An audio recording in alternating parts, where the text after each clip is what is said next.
Black women over 40, let's talk about the parts of you that's still seeking to be picked. Let's talk about it. So Valentine's Day has passed us. So this is a good time to have this conversation. I was sitting back thinking about all the things that I've seen on social media about women talking about Valentine's, if they got a gift, didn't get a gift, dealing with someone, and all the different things, right? But here we are. Let's have the conversation. We should want Valentine's every day. We should want romance every day. We shouldn't have to wait for one day, right? But Valentine's Day to me is like one of the most low bar holidays, right? Low bar. I feel like when you go into the grocery stores, I feel like this particular year, I mean, it's probably been all the other years as well, but this particular year, I felt like I'm going into the grocery store to get a loaf of bread, and it was like, boom, balloons, this, that, this, chocolates, flowers, roses. I mean, it was just all over the place. And to not get something if you are dealing with someone, even if it was just a dinner or even not a dinner, just the acknowledgement of it. And I get it. People say, oh, it's man-made, it's this, it's that. Christmas is man-made and we still celebrate Christmas, okay? Everything is man-made and we still celebrate it. But if an individual can't take that time out to just acknowledge, and even on the other side for the women too, a lot to be thought about, in my opinion. But nevertheless, let's talk about the part of being picked and being chosen. Where did that need come from? Where did the need of wanting to be picked and chosen and be in, and if you're not picked, let's put it that way, not being picked makes you feel you're not worthy. Where did that come from? I'm going to speak on my opinion, and I want you to chime in and let me know your thoughts and opinion.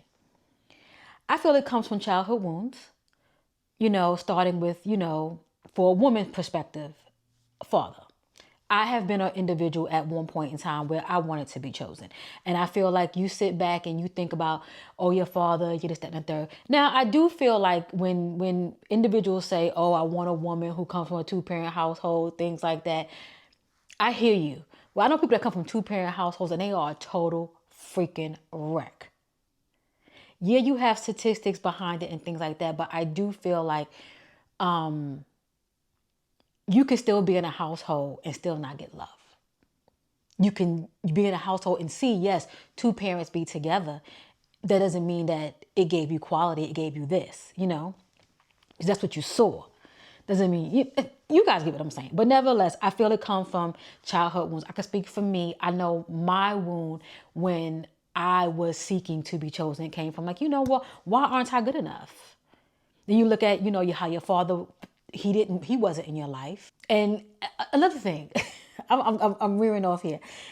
When people sit and say, oh, a woman when she doesn't have her father, she's this, she's that. They never look at it from the female's perspective or the young girl. So they always look at it. They never look at it from the father who left. They always look at it from the woman's perspective. Oh, she didn't have, so she don't know. She's not valued. They never look at it as the dude, like, oh, why he wasn't there for her. If a woman is young and she's a 5-year-old, 6-year-old, 7-year-old, they don't know. But again, me speaking from my own experience and again, my own opinion, but I do feel that need of wanting to be chosen stems from childhood trauma. In addition, society norms. You have TV shows, you have movies, you have books, romance, telling women that you're not nothing, not unless you're tied to a man. And your life is not valued if you're not married. That's like being married is like the epitome of being a woman. You're nothing. But meanwhile, single women live longer than married women. And married men live longer than single men. Make it make sense. And that's statistics too. Another thing that makes women feel the need of being chosen, the Bible. What is it? Proverbs 31. This Bible tells women what they're supposed to be. They're not valued if they're not with a man. A man who finds a wife will be favored. I'm not a Bible thumper, so I think I've mentioned that stuff. I'm not religious by any. I'm very spiritual, but not religious. No, the Bible, the church.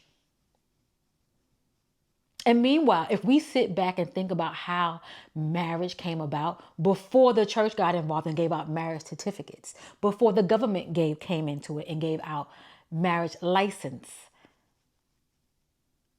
women were never valued. Women were never valued. So back in the day, you had fathers who gave their daughters to other men's sons as an exchange of trying to keep things alive. You know, I'll give you this goat for this land. Here's my daughter. Yeah. Yeah. And then also past relationships. Past relationships. Past relationships, you know, you feel like you may have dealt with somebody, they didn't treat you good, and you're like, I'm going to try even harder in this next relationship. And I feel like my opinion, it should be, you definitely have to work to get to know somebody. You definitely have to learn them if they learn you. But I feel like when you get to a certain point in life and age, it's like if everything is going good and everything is smooth, you date, you see how it goes.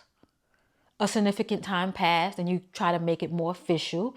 And during that time, you're still getting to know each other. You're still doing everything. You're still doing what you're doing before. You're just doing it with each other. That's just my opinion. But, you know, I choose to stay, you know, I date, but I choose to stay more on the single side of things because it's rough out here. Baby, baby, baby, baby, baby. And plus, you know, I like my life. I do.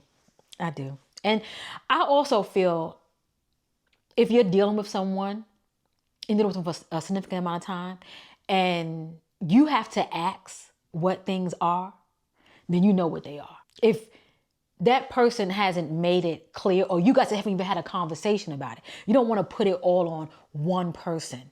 But, you know, men want to lead. So if they don't bring it up and say, hey, but if y'all don't have the conversation in general, then you know what your answer is. But all these different trauma things can definitely make you feel like you're trying to get chose, trying to get picked. I'm going to prove myself.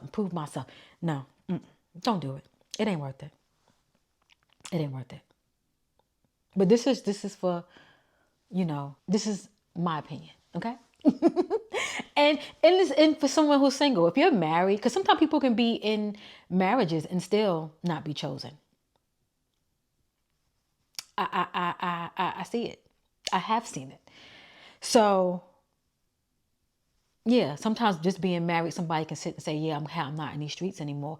But in all reality, the woman or the man could be out doing extracurricular activities, you know. So it's a catch-22 in anything that you do. If you stay single, you get married, it's all, you know. I feel like we get so caught up in society. I feel like if people are going to make a commitment, they have to do it the way that's best beneficial for them, you know. And sometimes people are afraid to have those conversations. Everybody wants to be so traditional and they want to be so society norms. And sometimes it's not cookie cutter. Everything's not cookie cutter at all. So how can we get past this whole wanting to be chosen? How can we get past that? Choose yourself first. Choose yourself first. Now, did it take me a minute to get there? Absolutely. Have I been out on dates and, you know, you felt like it was going to happen, you know, time has passed and then next thing you know, it's nothing? Yeah. You just move on. You just move on. It can be hurtful. Easier said than done. Get a hobby. We're getting cold here. But no, go for self-validation.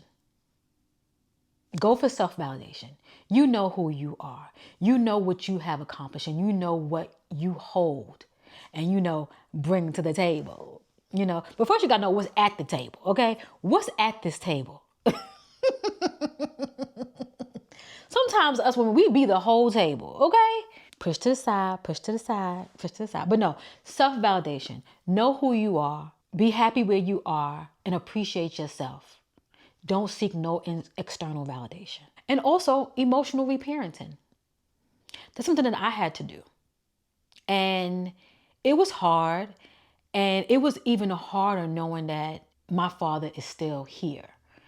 And I'm going to give you a little extra. Him now wanting that relationship with me because now all the people that he neglected me for is not there for him. That's why I always say, if you have daughters, and I know my audience is predominantly women, but for those men that do watch and listen, if you have daughters, nieces, all the things, cousins, female, be in their life.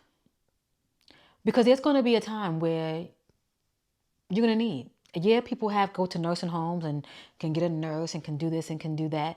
But at the end of the day, a lot of it is just not being there. And, I remember I did a video on healing my father wound.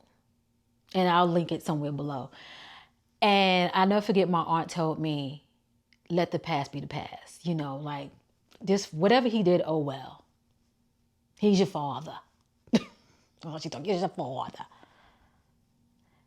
And it's like, you had things done to you too. And I feel like sometimes people get so caught up in letting people hurt them. It's like being in a domestic violence relationship. You sit there and get your tail beat, and don't leave. But you stay because, well, he's my husband. No. But how to become your safe place and not even worrying about being chosen. Just live without abandonment. Don't abandon yourself. Put yourself first. Whatever you say you're going to do for yourself, make sure you do it. Make sure you do it. Just because someone else had let you down, don't let yourself down. And that's how you don't worry about being chosen. And I know it's easier said than done. Things take time and there's all other techniques that you can do. But I'm speaking from a place of experience for myself and things that I've done for myself to grow to the woman that I am today. Okay? Because I'll tell you one thing. We all have trauma some way, somehow. I don't care how perfect, how well of a home you were brought up in. It may not be a parent wound. It may be a different wound. A wound is a wound. Trauma is trauma. And nobody's trauma is bigger or lower than the next. Trauma is trauma because we all handle things differently. And also give yourself grace. Give yourself grace. And when you choose yourself, you stop begging to be chosen. But there's nothing wrong with asking for clarity.